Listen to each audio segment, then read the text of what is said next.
Good morning, good afternoon, or good evening, wherever or whatever you happen to be listening to this. Thank you for listening to the Sales for the Nigerian Wedding Industry podcast. I'm your host, Abuja based event and wedding photographer Tavishima Ayede. Today, we're going to look into the question how to establish trust. Yesterday, we did some riffing on what sales acceptance was and how you build up sales acceptance. That's how you get people warmed up to the idea of buying from you. And establishing trust happens to be one of those means in your arsenal of getting people's resistance down and warming them up to the idea of buying for you. And why is trust essential? Because basically, business goes according to the speed of trust.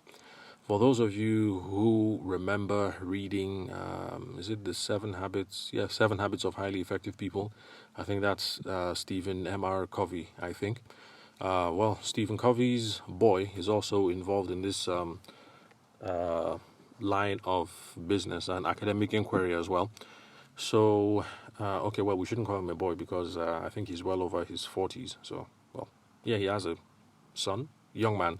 Anyway, so the young man has written a book about business of the speed of trust, building on some of his father's research and also original research that he has done that shows that pretty much if we have a healthy dose of trust in the mix, business is going to flow smoothly. And if we don't have a single lick of trust, if trust is at a crappy level, then we can't expect business to move all that fast. So that's one reason why trust is important. Or rather, two reasons why trust is important: because business is going to move at the speed of trust, and also because trust is really important when we are trying to get people's sales resistance down and trying to warm them up to the idea of buying from us. Now, how do you establish trust? It depends on who you are speaking to, but you're going to find that all the ideas that we discuss when it comes to these sorts of things, whether you make reference to the old Harvard Business Review article that I had, that I referenced on the podcast, or whether you're listening to Grant Cardone or Stephen Covey, the younger, or Brian Tracy, or whoever, you'll find that it's going to be useful, and in a way they kind of all tie into each other. So my personal recommendation is don't get too worked up when it comes to looking for a template for establishing trust. Whatever it is that you have found readily on the internet, or whatever it is that your mentor has told you, or whatever it is that your parents have told you, because there's some of you who come from business families. I'm sure that's fine, and you can use that to you can start and build on that. Well, for me, one of the earliest frameworks that I came across, no surprise for those of you who've been listening from day one, is a framework from Tom Hopkins, American sales trainer, real estate space. Been doing this for a long time, 60s, 70s, so old dude. But I find that his stuff, even though it's related to the real estate industry, carries quite well to whatever industry that you're doing. So if you're a medical doctor, it applies. If you're a teller in Zenith Bank, it applies. If you're a marketer for Zenith Bank or Nikon Insurance, it applies. And if, like me, you're a wedding photographer or you do some other things in the wedding and the event space, guess what? It applies as well. So let's go into the meat of this. Now, you establish trust by showing commonality, by showing credibility, and by showing competence. I think there are two more, but for now, these are the ones that just come to mind. I mean, those are the ones that just stuck with me from day one, and I always have at the back of my mind. So, commonality, credibility, and competence, or as Tom Hopkins likes to call it, the three C's. Now, commonality. The idea behind commonality is how will I put it? Okay, it's the state of being like your customers or your potential customers and sharing rapport with your prospective customers. So you want to show that you are like the bride and groom and that you share some rapport with them. You guys have similar worldviews, similar interests, things like that. It gets people, obviously, gets people nice and comfortable around you and open and amenable to having the conversation about what it is that you do. So if, as the wedding photographer, you're not able to establish commonality. In fact, despite whatever you do, you establish a strong state of dissonance, then you guys are not just going to move forward. So let's say they are a young, earthy couple, but you come across as old, curmudgeony, you're old, you're curmudgeony, and let's say, what else?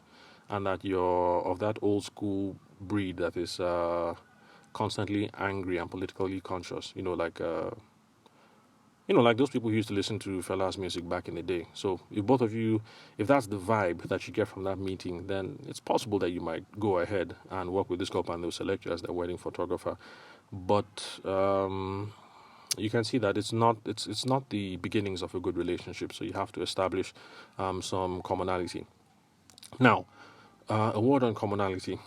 Because a lot of the frameworks that you're going to look at, whether it's Tom Hopkins or any other person, stress this whole thing of being relatable and establishing commonality. There's this idea that you have to be friends before you go ahead. But let me disabuse that point of view in your mind today. You guys don't have to be friends. You don't have to be lovey-dovey. You just need to establish some level of commonality. I mean, this is the first meeting. The goal is not to become their best friend. It's just to establish some commonality, get everybody properly introduced, warmed up and liking each other so that you can make progress with sealing the deal and delivering according to what you've promised at their wedding.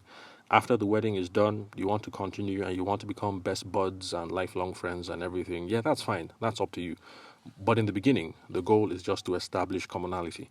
In fact, Tom Hopkins insists that what you have to do is just establish commonality and no more. Pick a couple of things to show that you guys have similar interests, or you know the same sort of people, or you're from the same academic, the same social backgrounds, or stuff like that. Establish that, and then move on, get on with the business of the day. So the whole point is not to become best of friends by whining and dining and all of that. So the whole friendship and friends for life thing can come after you are done with the wedding. Let's remember, we're professionals.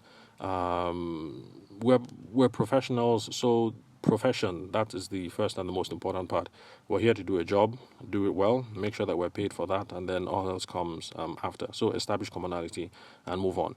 Now, another word on establishing commonality. You'll find from Hopkins, Brian Tracy, and a couple of other people that there are some topics you have to avoid, and I agree. But of course, it depends. It depends on. Before he gets into the it depends part, let me just state what the position is for Hopkins anyway and Tracy. So the whole idea is you're supposed to avoid religion, avoid politics, and avoid what else? There's politics, there's religion. I can't remember what the third is. Three things you're supposed to avoid: politics and religion. And that's because politics and religion, especially for the modern man, are very heated topics, and it's not something you can make headway on, especially since ideas about relativism are all over the place. So yes, Jesus Christ is the way, he is the truth, and he is the life. But there are Muslims. So your point is not, the whole point of you being here is to make some money and move on, is not to get into religious disputes and theological disputes and things like that. So after the wedding is done and you guys are all nice and friends, you can have the nicer conversations on whether Islam is valid or whether you think Islam is a Christological heresy. But for now, keep religion off the table. The same with politics. They might be, Buhari people, you might not be Buhari people. That is besides the point. Establish the commonality you need to move on. You seal the deal. After the thing is done, you've cut your check, and after you guys have become friendly, maybe now you're best buds, if you start the conversation about what you think Buhari is doing wrong, it's a different thing. You guys are not strangers anymore. You'll be able to have that conversation, and you'll be able to have that banter back and forth where the groom can say, guy, how can you say that kind of thing, blah, blah, blah, and you guys abuse each other, and all not, and all is cool, you're all friends, and they'll still send money. Sorry, not money, they'll still send referrals and friends. But most important thing for the beginning is let's avoid these hot button issues. So keep politics out of it, keep religion out of it, and I really hope I remember the third one before I'm done with this recording. Now, this is the part about where it depends. You have some people like Grant Cardone on the other end of the spectrum. He's very highly opinionated, and well, let's just say for him, he's one of these people that wants to be, what's the word? Is it authentic? Authentic, by all means, at all times, across all touch points. And so someone like Grant Cardone is going to say, look, if politics or religion is important to you, then don't beat about the bush. Then, you don't have to trumpet it. But then again, you don't have to hide it, because if it's going to rub you guys off the wrong way before the wedding, maybe it's going to rub you guys off the wrong way during or after the wedding. So he is not one of the people that believes in shying away when it comes to religion and politics and things like that. But in my own opinion, now that we're new at this, we're trying to establish a brand for ourselves, establish a name for ourselves. Let's keep politics out of the picture. Let's keep religion out of the picture. After we're friends, after the wedding, after we become best buds, you can now have those conversations, and you can say how you think Buhari is an idiot, and you thought that anti-corruption was going to be the cornerstone of his government and security, but it looks as if insecurity is rampant and all they're concerned about is raising money. And you can say how he's killing the economy and all other things that those of you who don't like Buhari say. Then again, if you also believe that Buhari is the Messiah and he's done everything right, then after the wedding, after you've collected your check, after you've delivered on your superior service, then you can start shouting all over the place how it's Buhari or nothing, and you have to make sure that the North is going to carry Nigeria at the next round of the elections. So, establish commonality, move on. Nothing more. You're not here to become best friends. You can become best friends after the wedding. Then after the wedding, after you guys become best friends, you can talk about politics and religion all you like. Okay, what else? Okay, so that was a bit of time that we spent on commonality. So three C's. Three C's. Okay, commonality, credibility, and competence. Yes, so we're done with commonality. So now credibility and competence are kind of interrelated. So these states, credibility and competence, they show that you are believable, or that it's believable that you're good at what you do. So if you're a wedding planner, you want to appear credible. If you're a wedding photographer, you want to appear credible. There are several ways that we can do that. Trying to be professional is one way of appearing credible. So make sure that you sound professional, you conduct yourself professional, and you will appear credible. Then, of course, your portfolio is also something that can help with that. So for wedding photographers, your Instagram is top notch. Everything is tidied up, looks real good. Your website and all your photos on Facebook or whatever, everything is neatly and properly curated. And if you're a wedding planner, the same. Some people also say that testimonials and stuff like that are a good way of establishing credibility and competence. And there are some wedding planners who do that on Instagram by taking pictures of the conversations that they have with their couples, where the couples say, oh my God, Kemi of XYZ Wedding Planning, you're the best, you're the bomb, you raised the heaven and earth and the sun and the moon and the stars, and then they take a picture of that and put that on the gram. So if you're one for doing those sorts of things, then yeah, by all means, do it. Although personally, my own personal opinion, I don't think that's really good, because those conversations were kind of intended to be personal. So except if you have asked for their permission to do so, don't do that. I think you're better off just saying, oh, thank you very much for this glowing review. Hope you don't mind if I take a picture and put this on the gram. And if they say, oh yeah, please do it, then you go ahead. Or I think the better thing to do, actually, since Google is a much more open platform, so that more people will come across it, you can ask is, okay, are you okay with leaving me a review? We can just repurpose this chat that we have here and then put that as a review instead. So get that permission and then do that. So those are ways of establishing credibility and competence. So these are just a few things that we've that we can riff on about the idea of establishing trust.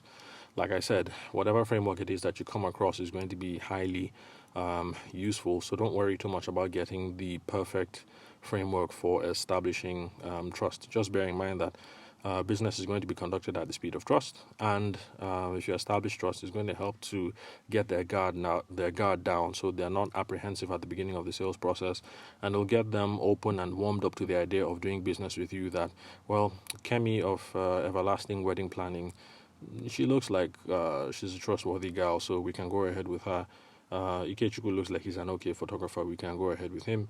And then it's not, let's see, what else? Okay, yes, and then you're going to be able to do that by showing commonality. You guys are the same, you're like each other, and you have some rapport, and then you also establish credibility and competence, regardless of which framework you use. So thank you very much, guys, for listening to the Sales for the Nigerian Wedding Industry podcast. I'm your host, Abuja-based event and wedding photographer Tavishima Ayede. I will catch you guys on the next recording.